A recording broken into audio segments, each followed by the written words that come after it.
Hi అండి అందరికీ, నేను మీ Venkatrao. Welcome to JT studies YouTube channel.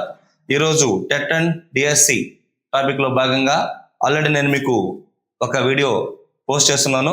So దాని యొక్క కంటిన్యూషన్ ఇది. సో దీంట్లో భారతదేశం చుట్టుపక్కల ఉన్న దేశాలు ఏంటి, ఆ దేశాలు భారతదేశంలోని ఏ రాష్ట్రాలతో సరిహద్దులను పంచుకుంటున్నాయి తెలుసుకుందామండి. ఓకే, అలాగే మరొకసారి మీ అందరికీ విజ్ఞప్తి ఏంటంటే సబ్స్క్రైబర్స్ పెరుగుతూ ఉన్నారు.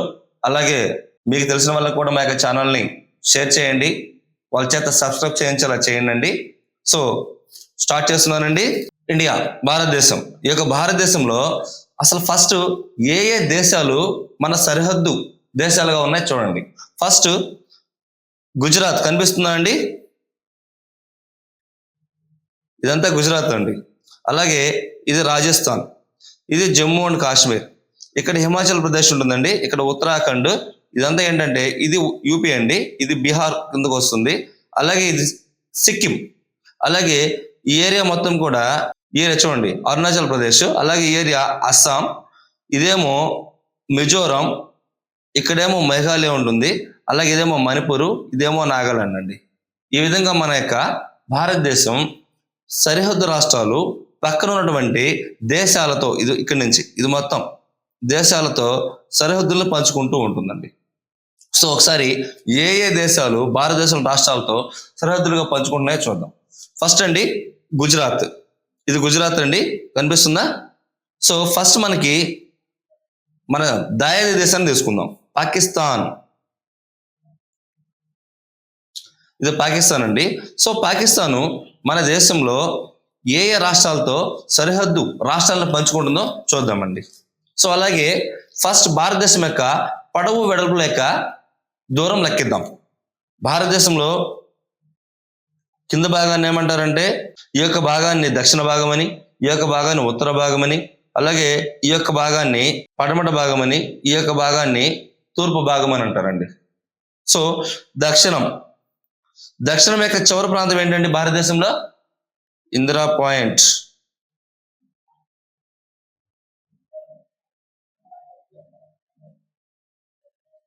దీన్నే ప్రిగ్మోలియన్ పాయింట్ అని కూడా అంటారండి.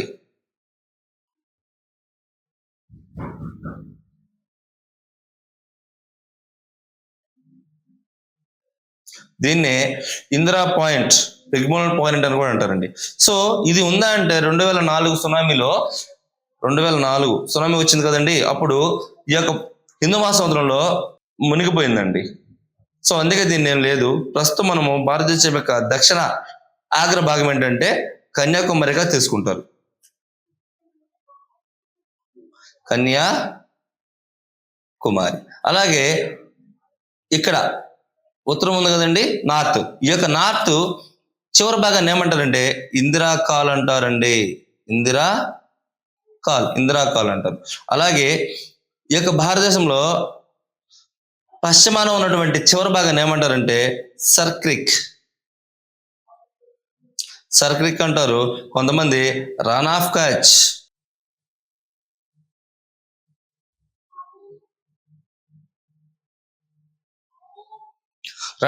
అని అంటారండి. అలాగే తూర్పు భాగం, ఈ యొక్క చివరి భాగాన్ని ఏమంటారంటే పూర్వాంచల్ పిలుస్తారండి. సో ఈ విధంగా భారతదేశం దక్షిణం, ఉత్తరం, పడమర మరియు తూర్పు భాగాల యొక్క సరిహద్దుల్ని ఇలా తీసుకుంటామండి. సో అలాగే ఇక్కడ ఉత్తరం నుంచి దక్షిణం వరకు ఉన్నటువంటి ఈ యొక్క దూరం ఎంత అంటే 3214 కిలోమీటర్లు అండి. అలాగే ఇక్కడ ఈ యొక్క సర్క్రిక్ నుంచి ఇక్కడ ఉన్నటువంటి పూర్వాంచల్ వరకు ఉన్నటువంటి దూరం ఎంత అంటే 2933 కిలోమీటర్లు అండి. ఈ విధంగా భారతదేశం ఇటు తూర్పు నుంచి పడమర వరకు, దక్షిణం నుంచి ఉత్తరం వరకు మొత్తంగా వైశాల్యపరంగా మనం చూసుకుంటే 32,87,263 స్క్వేర్ కిలోమీటర్స్ లో విస్తరించిందండి. 32,87,263 స్క్వేర్ కిలోమీటర్స్ లో విస్తరించింది. సరే, బాగానే ఉందండి. ఈ యొక్క దక్షిణ భాగం ఉంది కదా, ఈ యొక్క దక్షిణ భాగం యొక్క చివరి ప్రాంతము ఏ డిగ్రీస్ వద్ద ఏ అక్షాంశాన్ని తాకుతుందో చెప్పగలరా? 8 degrees 4 minutes. 80 degrees 4 minutes అండి. అలాగే ఈ యొక్క దక్షిణ భాగం 80 degrees 4 minutes ఉంది కదండి, నార్త్ టు. ఈ యొక్క దక్షిణ భాగం చూడండి 37 degrees 6 minutes. మామూలుగా మనము డిగ్రీస్ నేమో చిన్న జీరోతో ఇండికేట్ చేస్తాము, అలాగే మినిట్స్ వచ్చిందండి ఒక లైన్ తో ఇండికేట్ చేస్తామండి. సో ఇది కూడా నార్తే, ఎందుకంటే భారతదేశం అనేది ఈ యొక్క భూగోళం ఉత్తరార్ధగోళంలో ఉంది. అందుకే మనము భారతదేశం యొక్క అక్షాంశాలు మనము ఇండికేట్ చేసేటప్పుడు దేంతో చూపిస్తారంటే ఎంతో సూచిస్తారండి. ఎందుకు సూచిస్తారంటే భారతదేశం అనేది ఏ గోళంలో ఉంది? ఉత్తరార్ధగోళం ఉంది. సో అలాగే ఇక్కడి నుంచి పడమర నుంచి తూర్పు వరకు ఒకసారి చూసుకుందాం.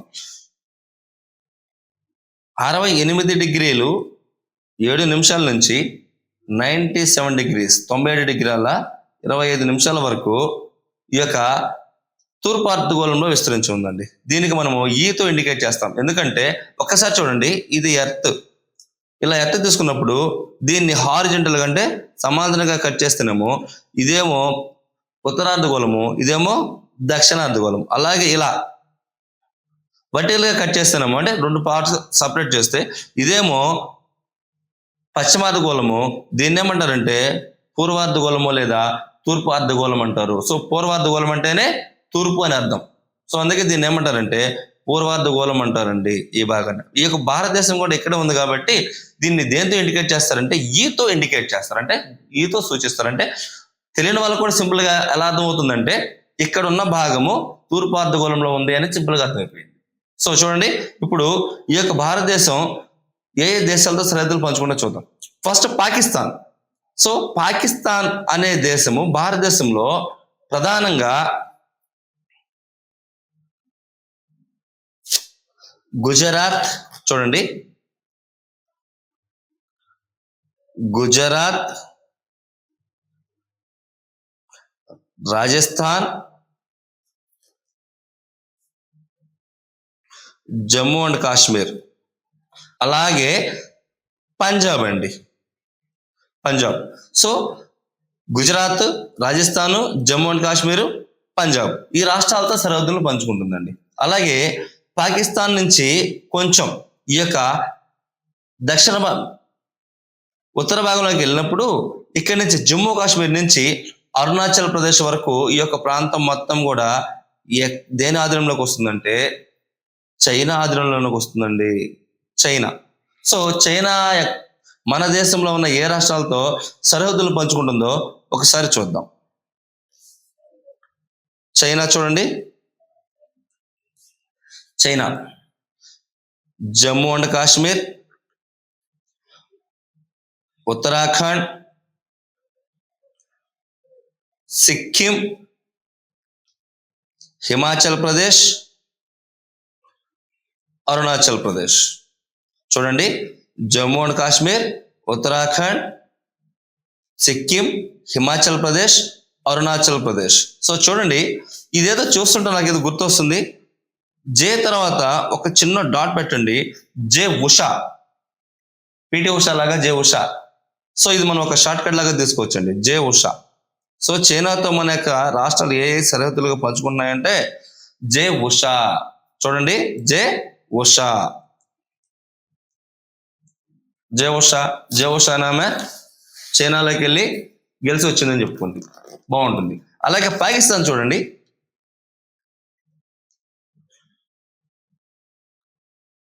పంజాబ్, గుజరాత్, రాజస్థాన్, జమ్మూ అండ్ కాశ్మీర్, పిజిఆర్జే.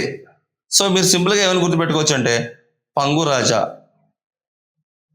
చాంగురే బంగారు రాజా లాగా పంగు రాజా, ఇతను ఒక పర్సన్. సో మనకి ఎప్పుడు కూడా పాకిస్తాన్తో మైత్రి లేకపోయినా కానీ శత్రుత్వం ఎక్కువ అండి. సో రాజాలాగా మనం ఉంటాం కాబట్టి పంగు రాజా. సో పక్కనున్న రాజా పంగు రాజాలాగా గుర్తుపెట్టుకోండి. సో ఆ తర్వాత ఇక చూడండి, భూటాన్ లేదంటే నేపాల్. ఫస్ట్ నేపాల్ చూద్దాము, నేపాల్ తర్వాత భూటాన్ చూసుకుందాం. ఇది కనిపిస్తుంది. ఈ ప్రాంతం మనం నేపాల్ తీసుకుంటామండి. సో నేపాల్లో ఉన్నటువంటి ప్రపంచంలోని అతి పెద్ద శిఖరం ఏంటండి? ఎవరెస్ట్. ఈ ఎవరెస్ట్ మనం మాత్రమే ఎవరెస్ట్ అంటాము. నేపాల్లో దాన్ని సాగర్ మాత అని పిలుస్తారండి. ఏమంటారు? సాగర్ మాత.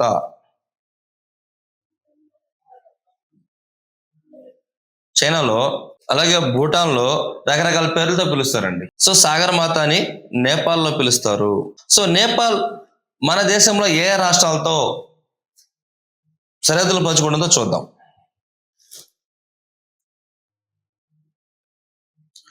సిక్కిం,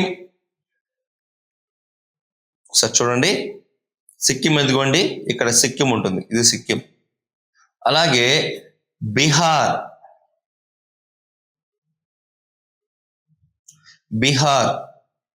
అలాగే ఉత్తరప్రదేశ్,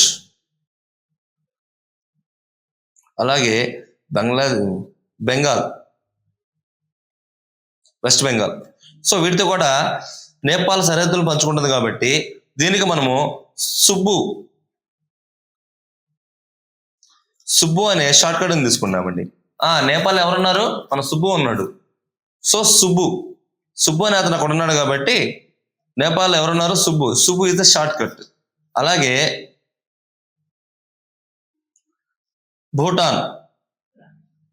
భూటాన్ తీసుకుందామండి. భూటాన్. సో భూటాన్ మన దేశంలో ఏ రాష్ట్రాలతో సరిహద్దులు పంచుకుంటుందో చూద్దామండి. ఫస్ట్ అస్సాం తీసుకోండి. అస్సాం, తర్వాత సిక్కిం, తర్వాత అరుణాచల్ ప్రదేశ్, తర్వాత బెంగాల్. చూడండి, BAAS, బాస్. సో భూటాన్లో ఎవరుంటారు? బాస్. సో భూటాన్కి మనం ఎలా ఉండాలంటే బాస్ లాగా ఉండాలి. సో ఇది ఒక short cut. Assam, Arunachal Pradesh, Bengal, Sikkim. So boss అనే దాన్ని మీరు షార్ట్ కట్ గా పెట్టుకోవచ్చు. అలాగే ఇంకా మయన్మార్ ఇక్కడ ఉంటుందండి. అలాగే బంగ్లాదేశ్. సో ఈ రెండుకి సంబంధించిన ఏ రాష్ట్రాలు మన మయన్మార్ అండ్ బంగ్లాదేశ్ సరిహద్దులుగా పంచుకుంటున్నాయో నెక్స్ట్ వీడియోలో చూసుకుందామండి. థ్యాంక్ యూ అండి.